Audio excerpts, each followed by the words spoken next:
Namaku Tian. Aku seorang siswa di salah satu SMA negeri di Bandung. Sebenarnya aku bukan asli Bandung. Aku tinggal di Cilegon. Aku menetap di Bandung sudah hampir 6 tahun. Sejak kelas 1 SMP. Di Bandung aku tinggal bersama saudaraku. Dan tibalah ketika itu liburan sekolah.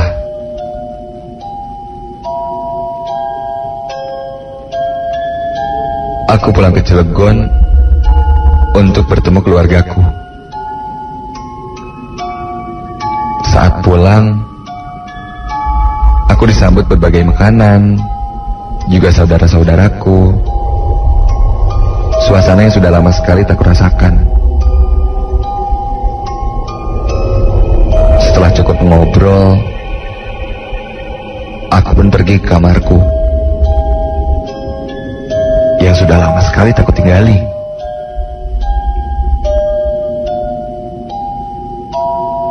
Aku berbaring di atas tempat tidur dan mencoba mengenang masa-masa dulu. Tak sengaja, aku melihat sebuah kotak kardus di atas lemari.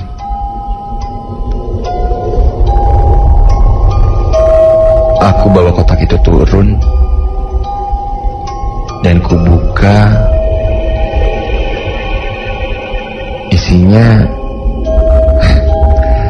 ternyata mainan-mainanku saat kecil. Mobil-mobilan, robot-robotan.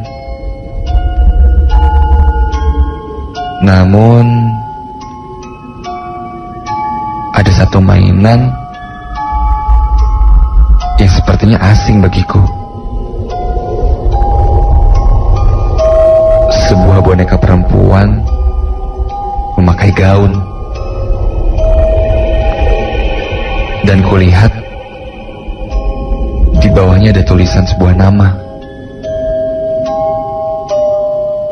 Desi. Desi. Siapa ya? Aku membawa boneka itu turun ke bawah dan menunjukkannya kepada ibuku. Mah, ini boneka siapa ya?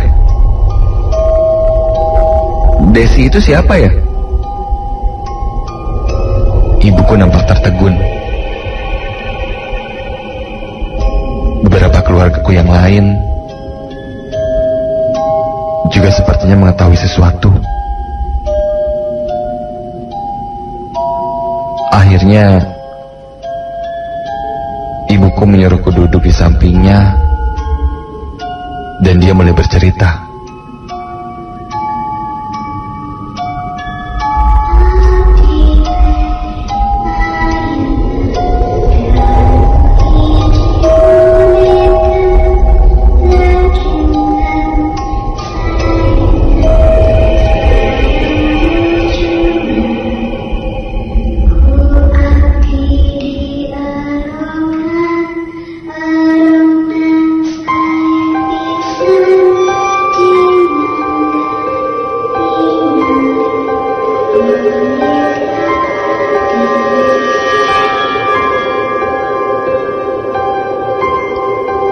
Ketika itu aku masih duduk di bangku taman kanak-kanak. Aku tak pernah ingat akan kejadian saat aku kecil itu. Dulu, kata ibuku, aku agak sedikit aneh. Malah sempat akan dibawa ke dokter kejiwaan. Katanya, saat kecil, aku mempunyai seorang teman baik. Dan aku setiap hari bermain bersamanya. Di sekolah, di rumah, bahkan ketika jalan-jalan dengan ibuku, ia selalu mengikutiku. Dia seorang anak perempuan, cantik, berkulit putih, dan rambutnya ikal, dengan senyumannya yang riang. Namanya Desi.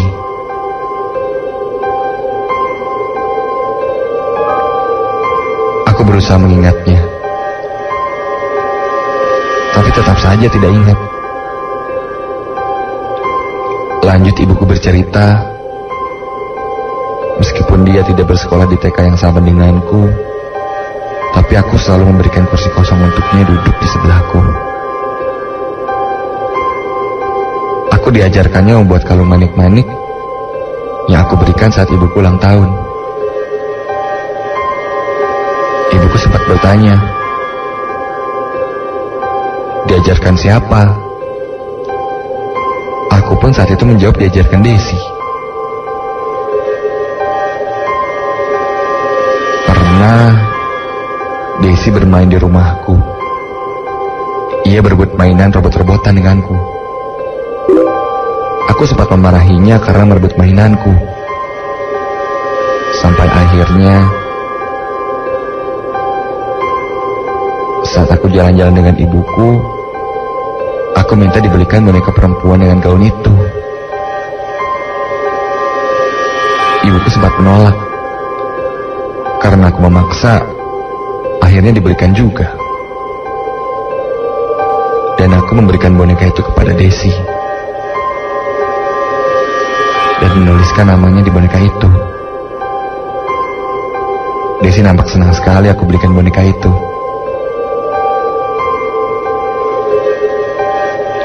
Hingga hari itu, aku dan Desi bermain petak umpet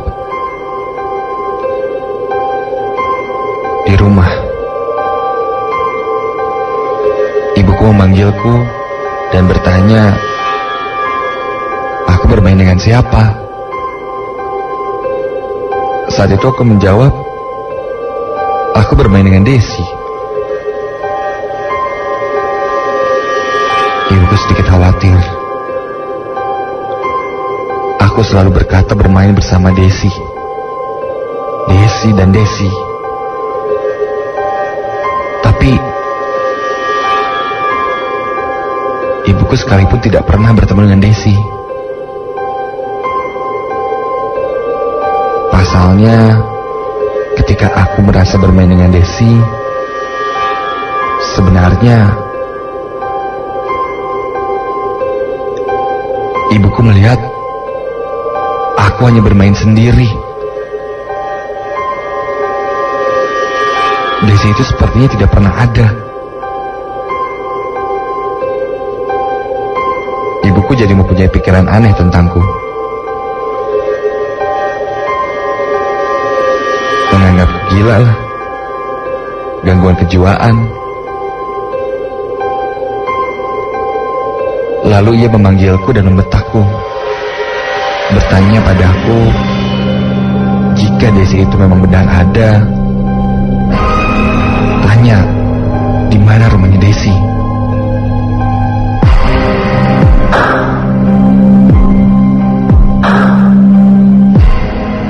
Sambil menangis, aku bertanya di mana rumahnya Desi. Saat itu, Desi pun membisikkannya kepadaku. Lalu aku memberitahu ibuku bahwa Desi tinggal di kompleks sebelah Rumah Blok J. Ibuku dengan kesal memakai motornya mencari rumah Blok J di salah satu komplek itu, yang tak jauh dari komplekku. Setelah bertanya sana sini, berkat bantuan seorang warga, akhirnya ibuku menemukan sebuah rumah Blok J di komplek itu. Dan rumah itu ternyata rumah bekas kebakaran yang sudah hancur. Dan menurut warga, kebakaran ini memakan satu korban, seorang anak kecil perempuan. Dan ketika sadar akan hal itu, ibuku langsung bergegas pulang. Namun ketika pulang, ia tidak menemukanku. Ibuku mencari-cari ke seluruh rumah, namun tak menemukanku. Sampai akhirnya ibuku berlari keluar dan melihatku sedang berusaha naik ke sumur. Ibuku segera lari dan berteriak kepadaku. Aku pun selamat. Hampir saja saat itu nyawaku berakhir. Saat ditanya, aku memang diajak Desi untuk bermain air di dalam sumur itu.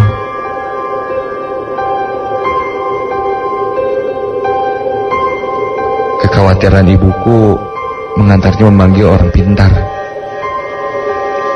dan memisahkanku dengan Desi. Ketika itu aku menangis, seperti benar-benar kehilangan teman dekat. Dan seiring waktu berjalan, ingatanku tentang Desi pun hilang. Aku bahkan tidak tahu bahwa dulu aku mempunyai teman hantu bernama Desi yang hampir saja membunuhku.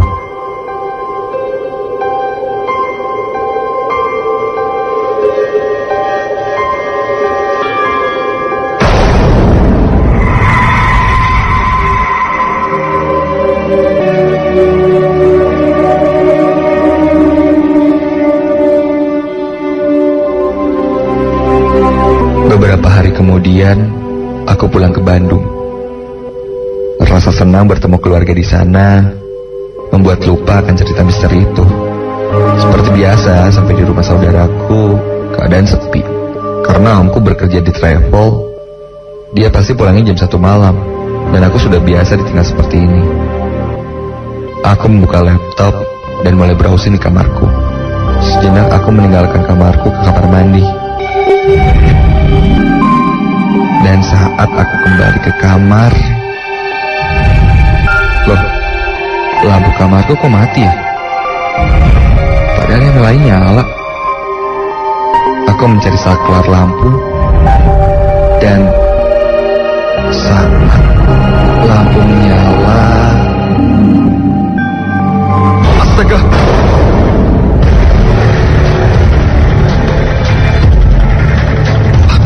Di atas lemariku, aku melihat satu sosok anak kecil perempuan sedang jongkok memegang lutut dengan kepalanya menunduk, dan dia menangis. Aku mengambil buku di atas mejaku dan melempar buku itu ke arahnya.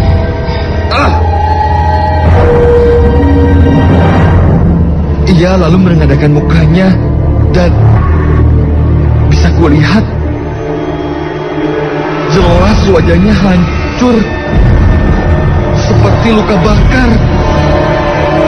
Dan anak kecil itu pun tertawa, meloncat dari atas lemari dan berlari melewatiku keluar dari kamar. Aku langsung membanting pintu, lalu bersembunyi di balik selimut. Tiba-tiba saja ada yang mengetuk pintu kamarku. Aku tak tahan lagi.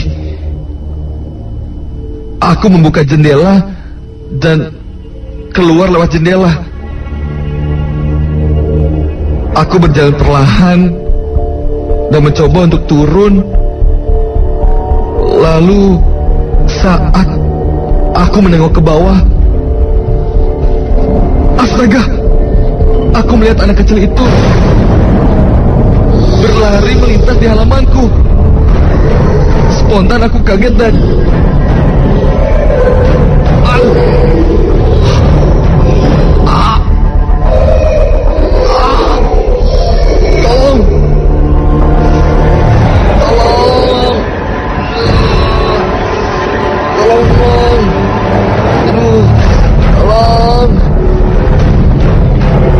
tulang ekorku sakit sekali. Aku terjatuh dari lantai 2. Kini pandanganku mulai kabur. Dan saat itu samar kulihat anak kecil itu kini berada di depanku dan berjalan menghampiriku. Dan tak apa yang terjadi. Saat itu aku tidak sadar.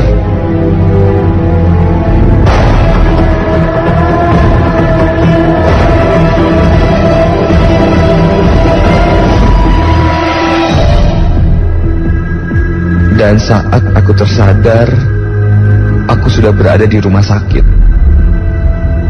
Kata dokter, aku jatuh sangat keras. Lutut dan tulang ekor kena. Untung saja tidak terlalu fatal. Dan katanya aku diantar tetanggaku.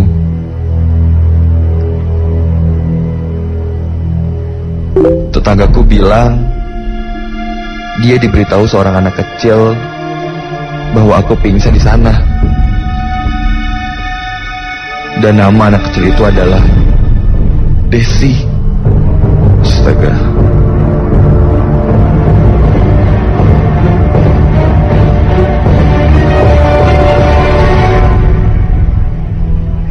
Beberapa hari kemudian, orang tuaku datang bersama salah satu orang pintar. Dan dia membawa boneka perempuan bergaun itu.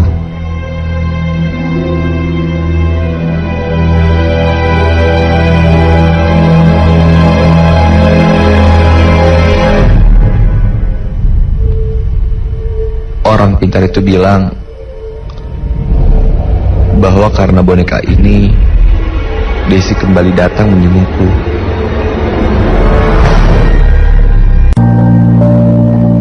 Pernah dengar mitos kalau kamar mandi adalah salah satu tempat yang paling disukai oleh makhluk halus sebagai tempat tinggal. Salah satu cara untuk menghindari hal ini adalah dengan tidak mematikan lampu kamar mandi kapanpun juga, agar kelembapan ruang kamar mandi itu tetap terjaga. Aku sebenarnya tidak percaya dengan hal-hal seperti itu. Tapi ayah dan ibuku selalu melakukan itu. Sampai akhirnya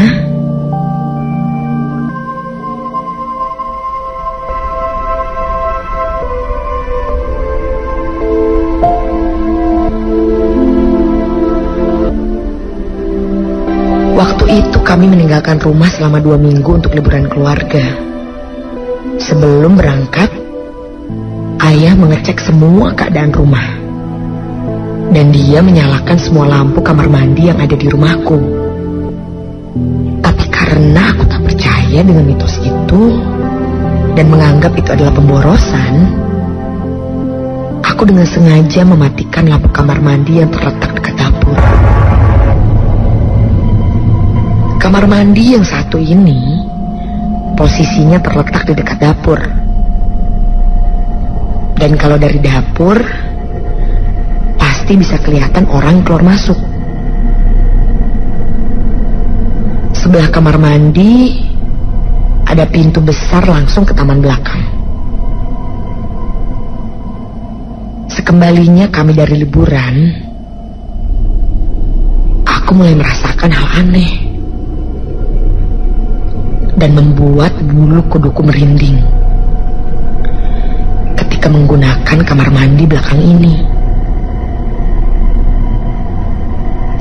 Dan bukan cuma aku saja yang merasakannya.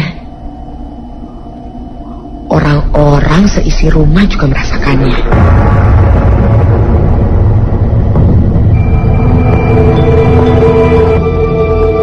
Sering kami mendengar ada orang yang mandi di kamar mandi belakang. Dan setelah dicek, ternyata kamar mandi itu kosong. Sampai suara wanita yang bersenandung, dan yang paling parah adalah apa yang aku alami.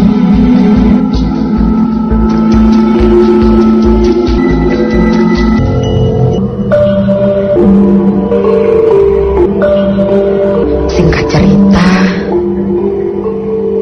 malam itu pulang kuliah badanku merasa tidak enak. Maklum, setelah seharian di kampus, keringat dan sinar matahari sudah tercampur. Jadi aku harus mandi.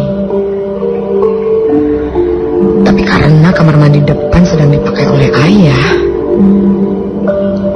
terpaksa aku memakai kamar mandi belakang. Aku langsung mengambil handuk dan peralatan mandi. Tapi ketika aku baru melangkah kaki ke dapur,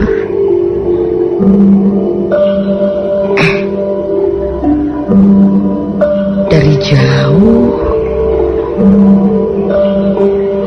aku melihat seperti ada seseorang yang masuk ke dalam kamar mandi. Aku mengintip sejenak. Bu, Ibu, Ibu di kamar mandi ya?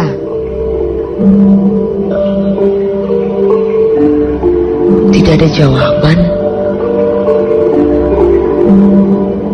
Aku lalu berjalan mendekat ke kamar mandi. Pintunya sedikit terbuka.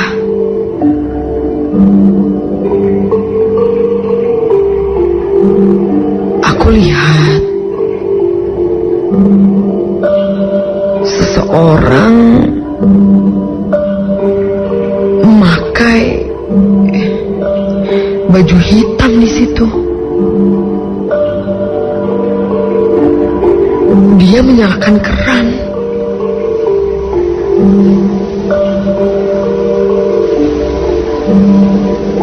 Dan ketika aku membuka pintu kamar mandi,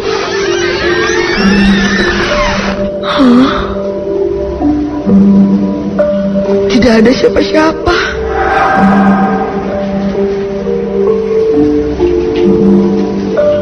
Ini mungkin cuma halusinasi aku saja. Tapi kok kerannya terbuka ya? Sudah,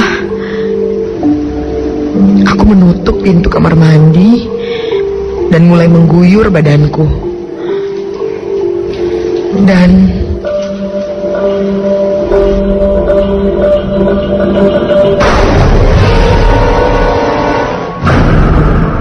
lampu kamar mandi tiba-tiba saja padam. Aku panik dan ketakutan. Aku coba meraba-raba pintu kamar mandi. Dan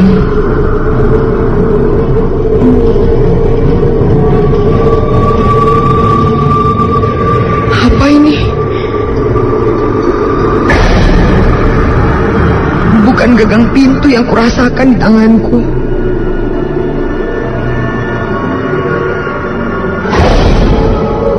tanganku menyentuh sesuatu.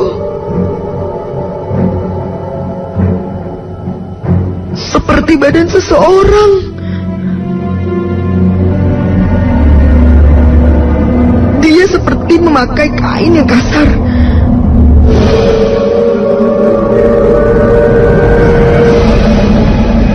Lalu beberapa saat kemudian terdengar bunyi seperti suara desis. Dan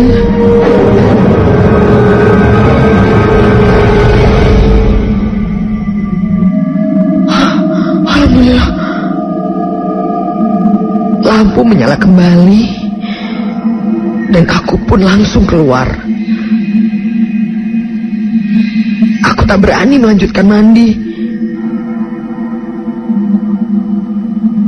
Belum sempat aku melangkah jauh dari kamar mandi,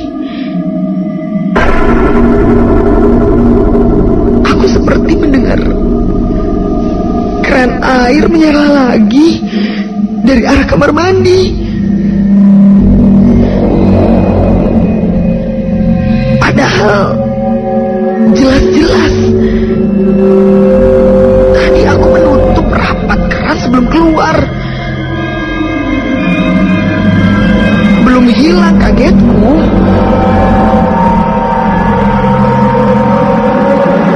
aku mendengar suara orang bernyanyi lagu Jawa.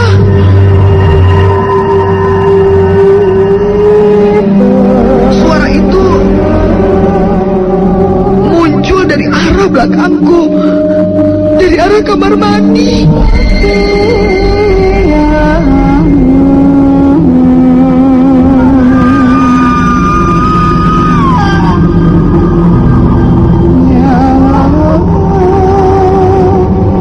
Dan saat aku kembali melihat ke belakang,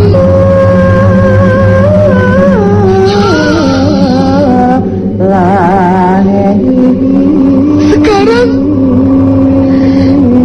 di depan mataku terlihat sesosok wanita yang membelakangiku. Dia menggunakan gaun hitam dengan rambut panjang.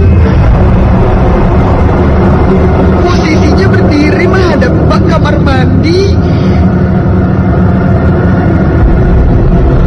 Aku perlahan mundur. Saat itulah aku melihat perempuan itu pelan-pelan memutarkan kepalanya.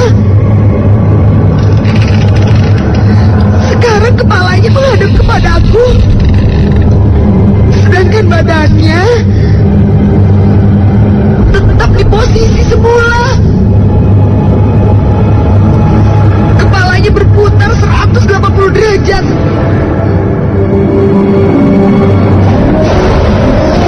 Aku yang ketakutan langsung berlari menuju ruang tengah. Aku tahu abangku sedang berada di sana. Sambil panik aku menceritakan apa yang aku alami di kamar mandi. Belum selesai bercerita, abangku langsung berdiri dan berjalan menuju kamar mandi. Aku mengikutinya dari belakang. Sampai dapur, aku hanya berdiri di dekat pintu dapur dan abangku berjalan sendiri ke arah kamar mandi. Lalu abangku perlahan membuka pintu kamar mandi yang sekarang tertutup. Dan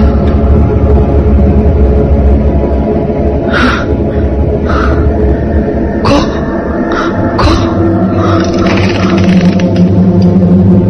abangku bergerak-gerak dan dia berbalik ke arah. Astaga, tiba-tiba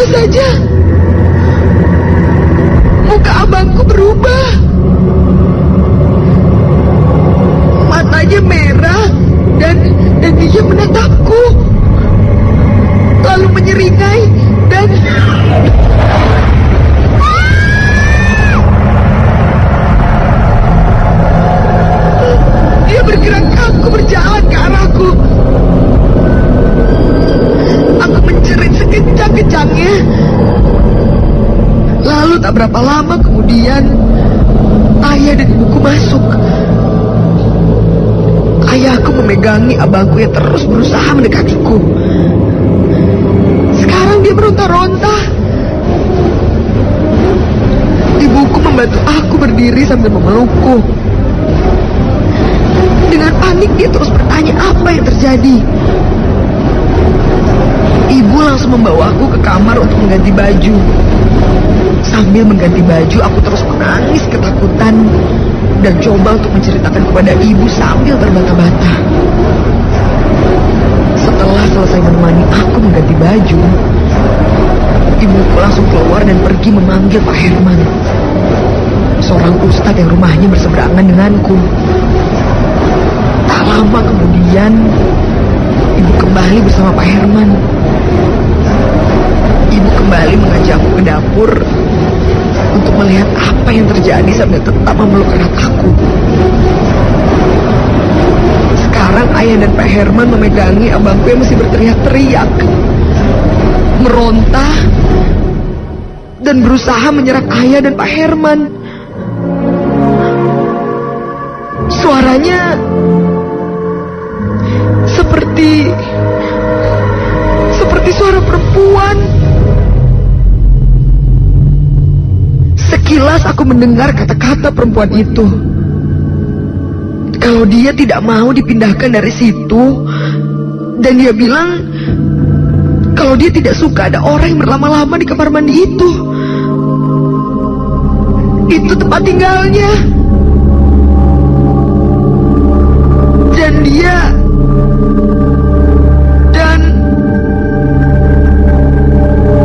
menyebutkan namaku berulang-ulang.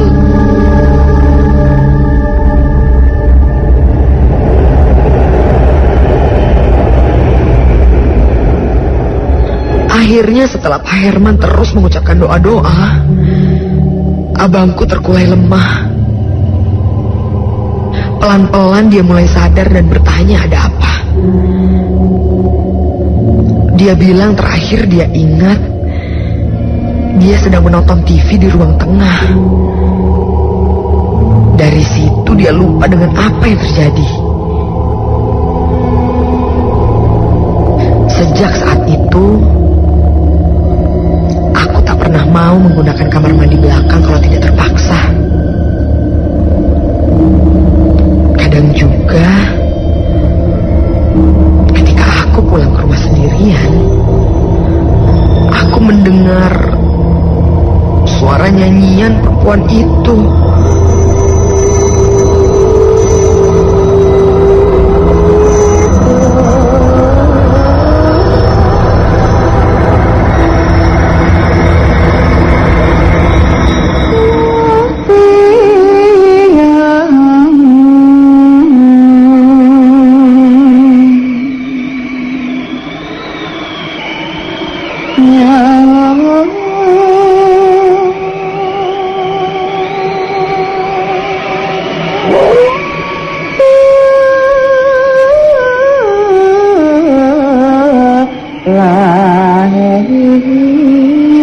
Tapi sejak kejadian itu, aku tak pernah mematikan lampu kamar mandi apapun kondisinya. Malam itu, tepatnya hari Kamis malam Jumat, aku dan teman-temanku yang pecinta sepeda menjadwalkan melakukan kegiatan naik ride ke daerah Dago.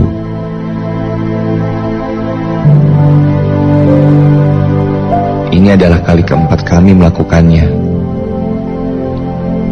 Tapi karena kegiatan kampus yang begitu padat, mendadak membuat aku sedikit ngaret dari jadwal yang sudah ditentukan.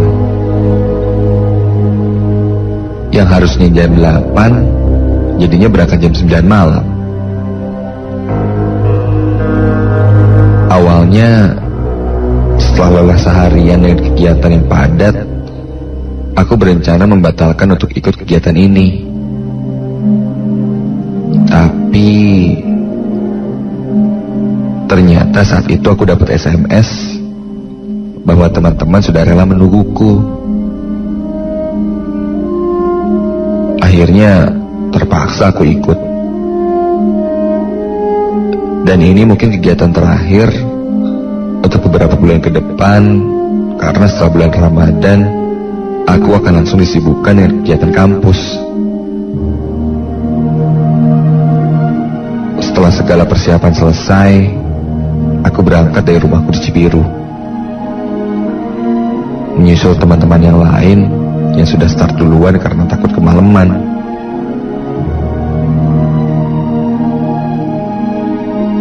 Perjalanan malam itu, aku melewati daerah Ujung Berung,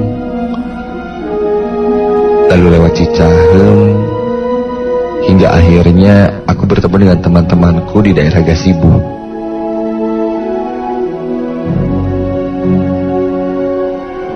Setelah menentukan tujuan, selanjutnya kami pun berhenti di Dago dan sempat berhenti di Jalan Riau untuk makan nasi goreng.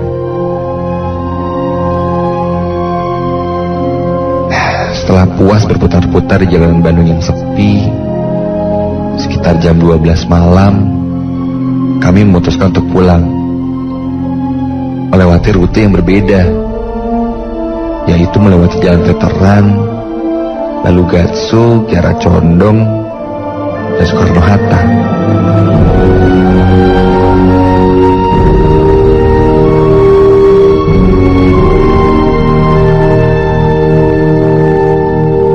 Setelah makan, kami lanjutkan perjalanan pulang. Berjalan beriringan sampai di Gatsu, teman-temanku mulai ngebut karena sudah hampir jam 1 malam. Sial, badanku yang sudah sangat lelah sepertinya tak mampu mengimbangi mereka, sehingga aku terpaksa tertinggal paling belakang. Pahaku sudah mulai kram, dan bagian jari kaki kiriku sudah mulai mati rasa karena kelelahan.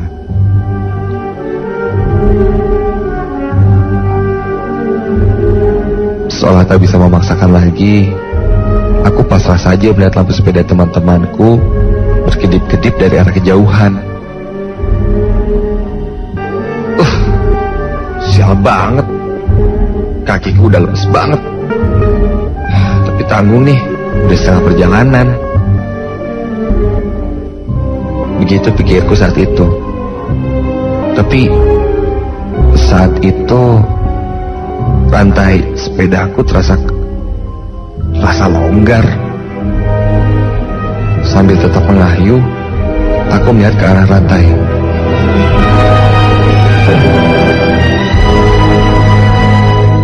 Lampu sepeda yang kupasang di belakang sadelku mati. Gelap banget, gak kelihatan apa-apa. Dan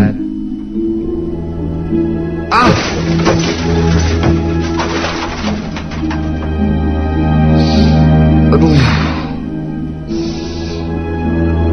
di situ aku terjatuh, oleng karena menghajar lubang kecil yang cukup dalam.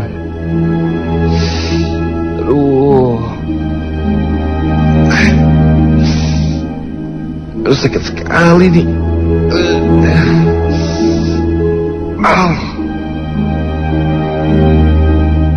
Lalu aku berdirikan sepeda dan mengecek rantaiku yang longgar dan terlepas karena jatuh.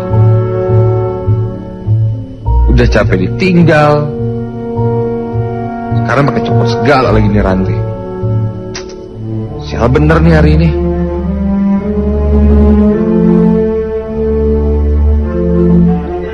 Jalanan Gatsu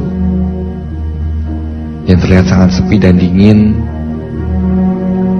malam itu terlihat menyeramkan karena gelap dan lampuku mati. Aku mendorong sepedaku mencari tempat yang lebih terang sambil mencoba menelpon salah satu temanku agar menungguku di suatu tempat. Tapi tak ada satupun yang mengangkat. Setelah menemukan tempat yang cukup terang, Aku memperbaiki rantai yang lepas.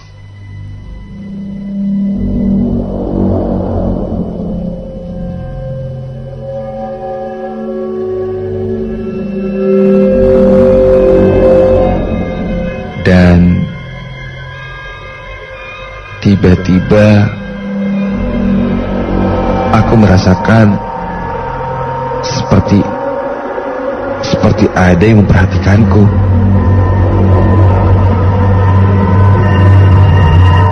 Sambil berjongkok memegang sepeda, aku melihat ke sekelilingku.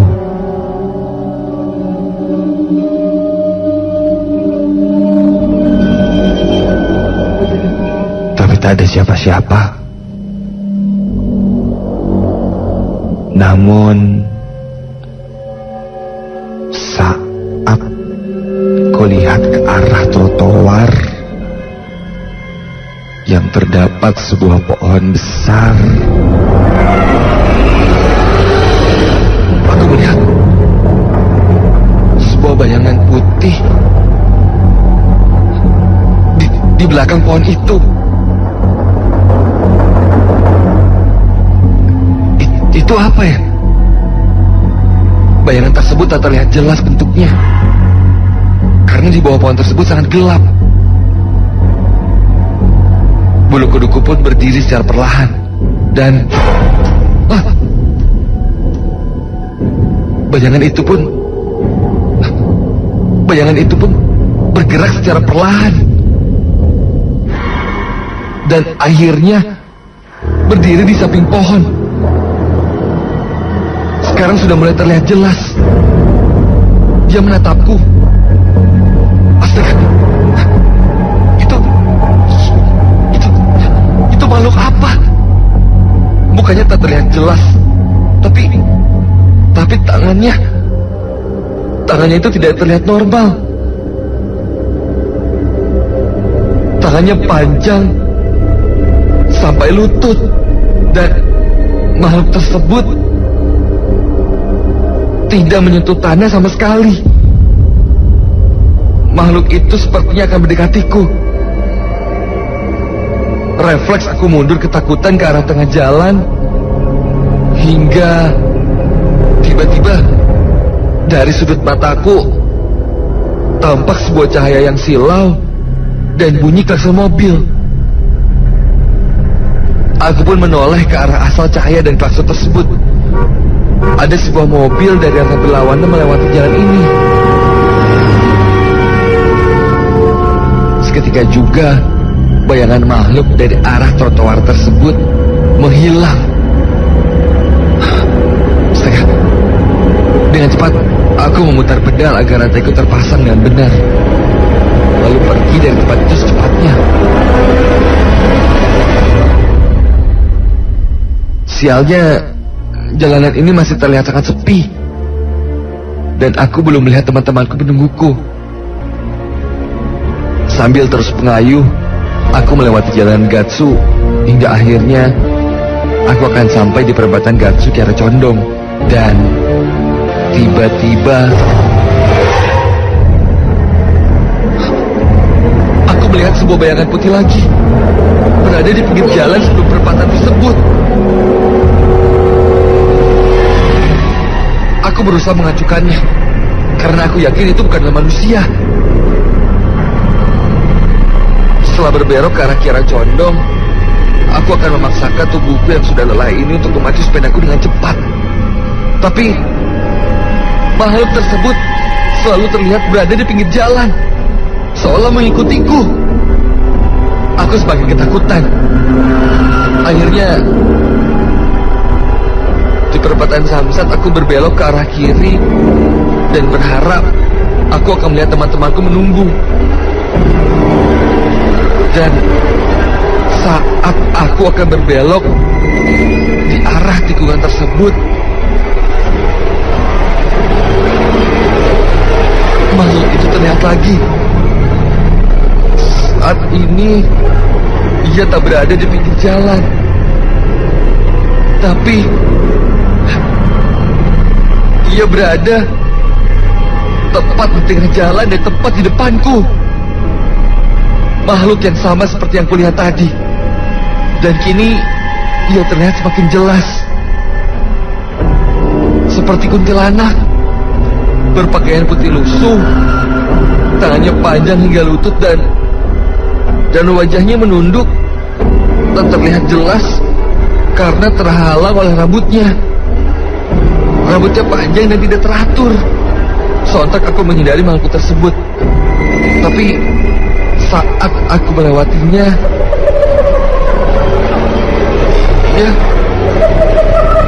dia tertawa dengan suara yang sangat keras. Aku menghentikan sepedaku begitu aku melewatinya.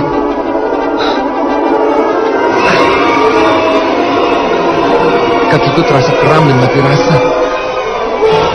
Jantungku berdetak sangat cepat. Nafasku mulai tak teratur. Karena ketakutan, aku kini tak bisa bergerak.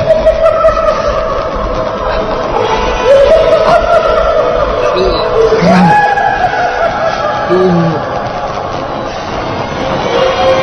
Akhirnya ada sebuah motor yang melewati jalan dan menembus makhluk itu. Refleks aku berteriak minta tolong pada pengendara motor tersebut. Ia melihatku dengan aneh, berhenti, dan aku meminta tolong untuk memberikanku tumpangan sampai aku bertemu dengan teman-temanku. Dengan menopang sepedaku, pengendara motor itu membantu perjalananku.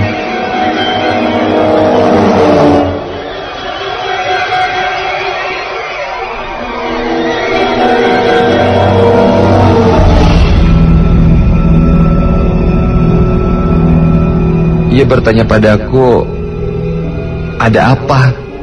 Aku hanya menjawab kalau aku hanya kelelahan. Akhirnya aku bertemu dengan teman-temanku yang menunggu di daerah metro. Dan pengendara motor itu berkata, apa aku yakin akan turun di sini? Dan aku jawab yakin karena aku sudah melihat teman-temanku. Setelah berterima kasih kepada pengendara motor itu, aku pun meminta teman-temanku memanggilkan taksi. Karena aku sangat lelah sekali tanpa bercerita soal yang kualami tadi. Aku berpikir kalau itu adalah imajinasiku saja, karena sudah terlalu lelah karena seharian beraktivitas. Sesampainya di rumah, aku bersih-bersih dan berganti pakaian, masuk ke kamar, dan cepat-cepat akan beristirahat. Pikiranku tentang makhluk itu aku coba hilangkan.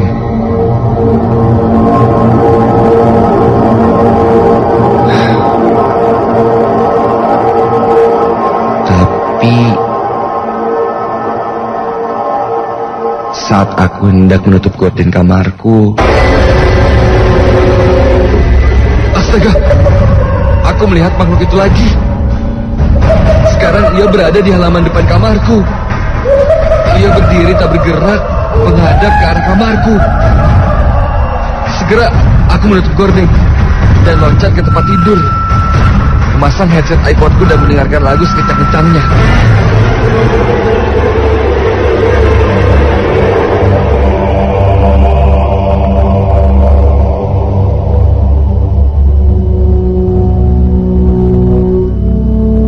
Dan akhirnya aku pun bisa tertidur. Esoknya, saat bertemu teman-teman di kampus, aku baru bercerita bahwa kemarin aku terhenti di jalan karena melihat makhluk halus. Teman-temanku nampak kebingungan. Masalahnya, mereka malam kemarin tidak jadi bersepeda malam denganku. Mereka juga tidak menungguku.